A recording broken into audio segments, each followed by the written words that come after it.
ഇന്നത്തെ നമ്മുടെ റെസിപ്പി ഒരു 5 മിനിറ്റിൽ തന്നെ ചെയ്തെടുക്കാവുന്ന വളരെ സിമ്പിളായിട്ടുള്ള ഒരു പലഹാരമാണ്. നോമ്പ് തുറക്കുന്ന സമയത്തൊക്കെ തയ്യാറാക്കി കഴിക്കാൻ പറ്റിയ നല്ലൊരു പലഹാരമാണിത്. അപ്പോൾ നമുക്കിതെങ്ങനെയാണ് ചെയ്തെടുക്കുന്നതെന്ന് നോക്കാം. ഇതിനായിട്ട് ആദ്യം നമുക്ക് വേണ്ടുന്നത് ഉരുളൻകിഴങ്ങാണ്. ഞാനിപ്പോൾ ഇവിടെ 2 വലിയ ഉരുളൻകിഴങ്ങ് തൊലിയൊക്കെ കളഞ്ഞൊന്ന് കഴുകി എടുത്തിട്ടുണ്ട്. ഇനി നമുക്ക് ഇതുപോലെ ഒരു ഗ്രേറ്ററിൻ്റെ ഏറ്റവും ചെറിയ ഹോളിൽ വെച്ച് തന്നെ ഈ ഉരുളൻകിഴങ്ങൊന്ന് ഗ്രേറ്റ് ചെയ്തെടുക്കണം. ഇപ്പം നമ്മളിവിടെ 2 ഉരുളൻകിഴങ്ങും ഇതുപോലെ ഒന്ന് ഗ്രേറ്റ് ചെയ്ത് എടുത്തിട്ടുണ്ട്. ഈ ഗ്രേറ്റ് ചെയ്ത ഉരുളൻകിഴങ്ങ് ഞാനിപ്പം ഒരു ബൗളിൽ കുറച്ച് വെള്ളം എടുത്തിട്ടുണ്ട്. അതിലേക്ക് നമുക്ക് ഈ ഉരുളൻകിഴങ്ങ് ഇട്ട് കൊടുക്കാം. ഈ ഉരുളൻകിഴങ്ങിൻ്റെ ആ പശയൊക്കെ ഒന്ന് മാറിക്കിട്ടാൻ വേണ്ടിയാണ്. ഇനി നമുക്കിതിലേക്ക് വേണ്ടുന്നത് ക്യാരറ്റാണ്. ഞാനിപ്പോൾ ഒരു വലിയ ക്യാരറ്റാണ് എടുത്തിരിക്കുന്നത്. അതും നമുക്ക് ഇതുപോലെ ചെറിയ ഹോളിൽ വെച്ച് തന്നെ ഒന്ന് ഗ്രേറ്റ് ചെയ്തെടുക്കണം. അതുപോലെ തന്നെ നിങ്ങൾക്ക് ഈ വീഡിയോ ഇഷ്ടപ്പെടുകയാണെങ്കിൽ ഇതുപോലുള്ള റെസിപ്പികൾക്കായി ചാനൽ സബ്സ്ക്രൈബ് ചെയ്യാനും നിങ്ങളുടെ അഭിപ്രായം വീഡിയോയുടെ താഴെ കമൻറ്റായിട്ട് അറിയിക്കാനും മറക്കല്ലേ. ഇപ്പം നമ്മളിവിടെ ക്യാരറ്റും ഇവിടെ ഇതുപോലെ ഒന്ന് ഗ്രേറ്റ് ചെയ്ത് എടുത്തിട്ടുണ്ട്. ഈ ഗ്രേറ്റ് ചെയ്ത ക്യാരറ്റ് നമുക്ക് ഇവിടെ ഉരുളൻകിഴങ്ങ് ഇട്ട് വെച്ചിരിക്കുന്ന ആ വെള്ളത്തിലേക്ക് നമുക്ക് ഈ ക്യാരറ്റും ഇട്ട് കൊടുക്കാം. ഇനി നമുക്ക് കൈകൊണ്ട് തന്നെ നന്നായിട്ട് ഇതൊന്ന് ഞെവിടി ഒന്ന് കഴുകണം.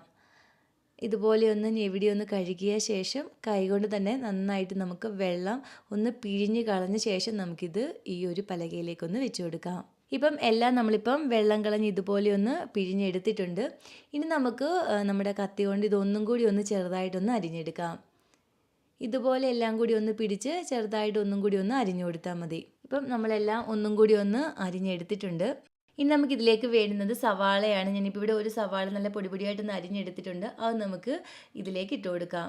ഇനി നമ്മുടെ എരിവനുസരിച്ച് പച്ചമുളക് നമുക്കിതിലേക്ക് ചേർത്ത് കൊടുക്കാവുന്നതാണ്. ഞാനിപ്പോൾ ഇവിടെ ഒരു പച്ചമുളക് ചെറുതായിട്ട് അരിഞ്ഞതുകൂടി ഇതിലേക്ക് ചേർത്ത് കൊടുക്കുന്നുണ്ട്. ഇതിൻ്റെ കൂടെ നമുക്ക് കുറച്ച് മല്ലിയില ചെറുതായിട്ട് അരിഞ്ഞിട്ടുകൂടി ഇതിലേക്ക് ചേർത്ത് കൊടുക്കാം.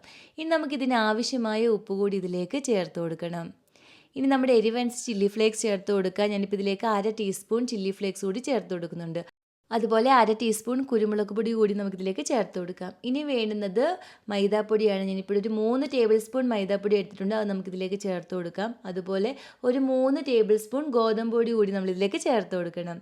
ഇനി നമുക്കിതിലേക്ക് വേണ്ടുന്നത് മുട്ടയാണ്. ഞാനിപ്പോൾ 2 മുട്ട എടുത്തിട്ടുണ്ട്. ഈ മുട്ട കൂടി നമുക്കിതിലേക്കൊന്ന് പൊട്ടിച്ചൊഴിക്കാം.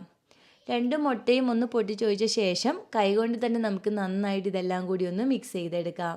നന്നായിട്ട് കൈകൊണ്ട് ഇങ്ങനെ ഒന്ന് മിക്സ് ചെയ്ത ശേഷം ഒന്ന് രുചിച്ച് നോക്കിയിട്ട് ഉപ്പ് കുറവാണെങ്കിൽ ഒരല്പം ഉപ്പ് കൂടി ഇട്ട് കൊടുത്താൽ മതി. ഇപ്പോൾ ഇതെല്ലാം കൈകൊണ്ട് ഉരുട്ടാൻ പറ്റുന്ന ആ ഒരു പരുവൊക്കെ ആയി വന്നിട്ടുണ്ട്. ഇനി നമുക്കിതൊന്ന് ഫ്രൈ ചെയ്തെടുക്കുന്നതിനായിട്ട് ഈ ഒരു പാനിൽ എണ്ണ ചൂടാകാൻ വെച്ചിട്ടുണ്ടായിരുന്നു. എണ്ണ ചൂടായ ശേഷം തീ ഒരു മീഡിയം ഫ്ലെയിമിൽ വെച്ചിട്ട് കൈകൊണ്ട് ചെറുതായിട്ട് ഇങ്ങനെ ഉരുട്ടി നമുക്കിത് എണ്ണയിലേക്ക് ഇങ്ങനെ ഇട്ട് കൊടുക്കാം. ഇതിലേക്ക് നമ്മൾ പ്രത്യേകിച്ച് വെള്ളമൊന്നും ഒഴിക്കേണ്ട ആവശ്യമില്ല. അല്ലാതെ തന്നെ നമുക്കിതെല്ലാം കൂടി നന്നായിട്ടൊന്ന് മിക്സ് ചെയ്തെടുക്കാൻ പറ്റും.